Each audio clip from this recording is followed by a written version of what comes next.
Hello and welcome to Newsbreak at 7. I'm Veer Raghav. The top focus is External Affairs Minister S Jaishankar's address at the UN General Assembly, which just got concluded. Important comments there in that address, including a clear message to the dominant nations of the global north that quote-unquote rule makers cannot subjugate rule takers, and that the era, quote-unquote, of few nations setting the agenda and the rest following is over. Specific reference to also, quote-unquote, political convenience not determining response to terror from the External Affairs Minister at the UN General Assembly. Let's listen into excerpts from his speech there. Mr. President, it was also noteworthy that at India's initiative, the African Union was admitted as a permanent member of the G20. By doing so, we gave voice to an entire continent which has long been its due. This significant step in reform should inspire the United Nations, a much older organization, to also make the Security Council contemporary. Broad representation is, after all, a prerequisite for both effectiveness and credibility. But for all the talk, it is still a few nations who shape the agenda and seek to define the norms. This cannot go on indefinitely, nor will it go unchallenged. A fair, equitable, and democratic order will surely emerge once we all put our minds to it. And for a start, that means ensuring that rule makers do not subjugate rule takers. After all, rules will work only when they apply equally to all.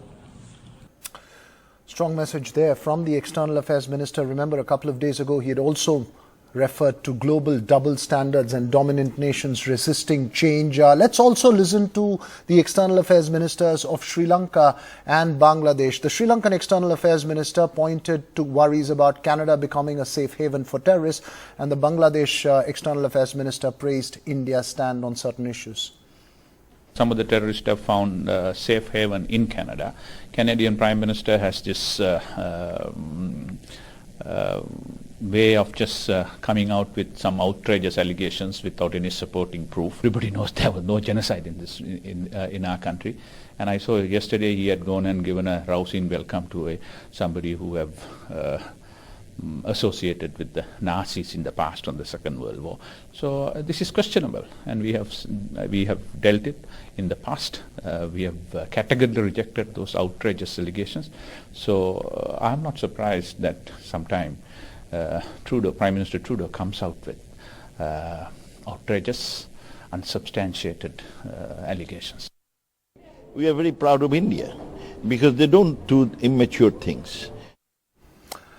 Well, to get more perspective on that, joining us this evening, NDTV's Kadambani as well as former Indian diplomat Prabhu Dayal. First to you, Kadambani, some important comments there from the External Affairs Minister. Well, yes, he has actually rounded up everything up. He has battered, and India has been asking for reforms again and again, and that is what External Affairs Minister has said, with an example of G20, where he said that inclusion was the main point, and see what India has done, and when India can do it, UN should also be doing it. He has also given a very strong message as far as rule-based order is concerned, that everyone should follow it, only then it will work. It should not be the stronger one subjugates the weaker one or those who are breaking the rules. He has also said that against terrorism, only political convenience should not work. It can be looked at as a message to China as well as Canada, because we know what is happening right now, and there are political motives which have been attributed to what the allegations which Canada has imposed on India, but also about China, which has already put a technical hold on designating international terrorists. So this can be looked at as a message to these two countries. Apart from that, India has also talked about, the External Affairs Minister has also talked about how African Union was included as a permanent member, how India is working with our neighbors like Sri Lanka, and also how the Pacific nations, we have cooperated with the Pacific nations. So there were several different points, and India has put forward its, let's say, best foot forward, so that the world sees how India is doing what it needs to do, what the UN needs to do, the kind of reforms and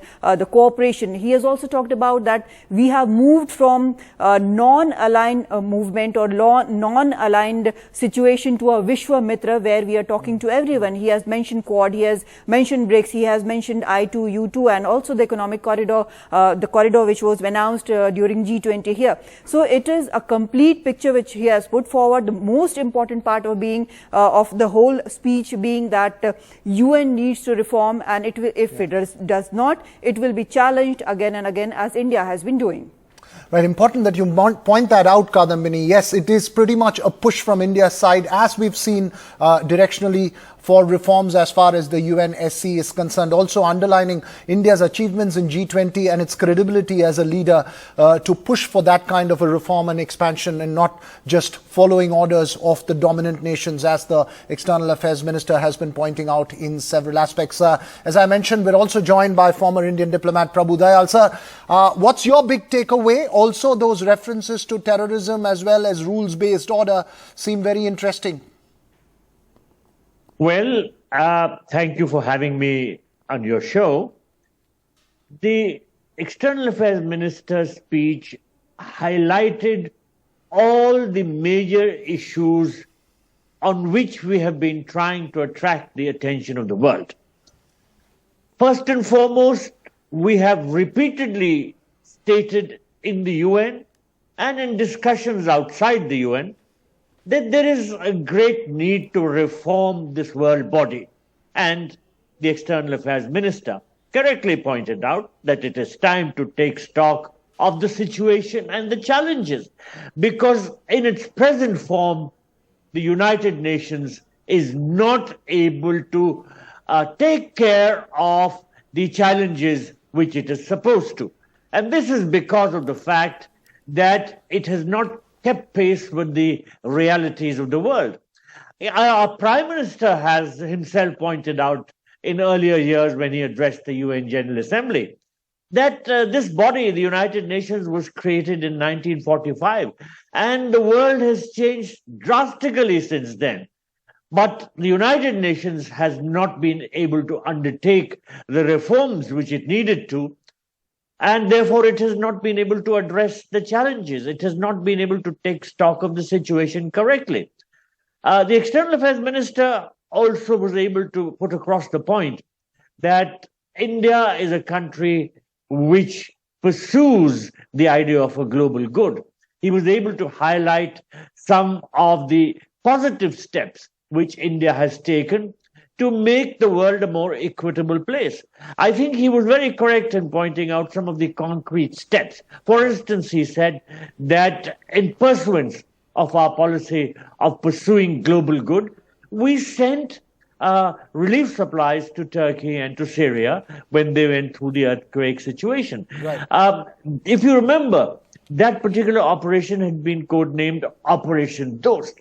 So India stands as a friend towards countries of the world, and in particular, the interests of the countries of the global south are taken up very seriously by India, but they are ignored by many of the developed countries. So he was trying to point out how the developed countries of the world need to reorient their thinking in this regard. Absolutely. That's pretty much the substance of that speech. But also coming in the backdrop of the India-Canada standoff. Sir, very briefly, I'm running out of time here, but how do you construe these messages that India is sending across in the backdrop of this India-Canada confrontation playing out? I'm not necessarily linking the two, the speech and that, but given that, would that standoff also define how we come out of it, define the position and the reference to double standards that the External Affairs Minister has made in the past?